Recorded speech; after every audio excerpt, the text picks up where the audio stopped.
Hello and welcome to 207 Entertainment's Behind the Artist. I'm your host, Scott Jordan, and my guest today is none other than DJ Kid Corey. What's going on, Corey? Not much. How are you, Scott? Great. Thanks for taking the time today. I appreciate it. Oh, no problem. Hey, so I heard about this company called DEEPDJ.com. Can you tell me about it?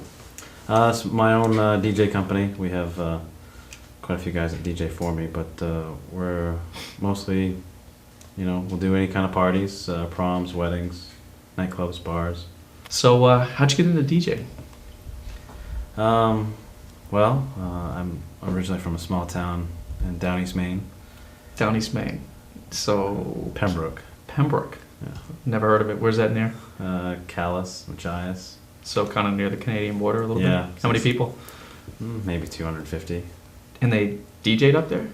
Well, they had a local radio station they had there.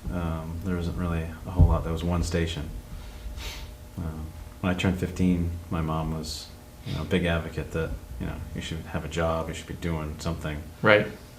So I applied at Shop and Save, McDonald's. All the standard protocol. Like not just once, like 3 or 4 times. Never got a phone call, and went into this radio station down the street from the house, and started board hopping for the Red Sox games. What's board hopping? For those that don't know. Essentially, when they go to commercial, say they will be right back. Right. The local station plays commercials. Okay, and that's what you did. That's all I did. Any Red Sox game come to mind more than another? Well, it was a great season that year, but probably midway through the season we were playing Detroit, and basically what happened is they go to break and they say we'll be right back right after these messages. I was so into the game because Roger Clemens was pitching and striking everybody out that I totally forgot to have my commercials set and ready. I can see where this is going. Yeah, so I turned the microphone on, and my brother at the time was in Boy Scouts, and I just kind of said they were doing like some kind of spaghetti dinner or something like that. Right. And so I just some kind of PSA, and just enough time for me to scramble around and grab all my carts, right, and get them in place, and then just go right to the next element.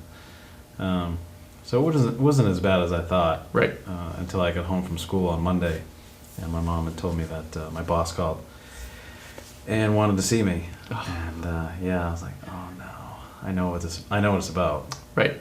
So I get there, and he sits me in his office in this big leather chair, and was just talking to me, kind of like we're talking right now. And right.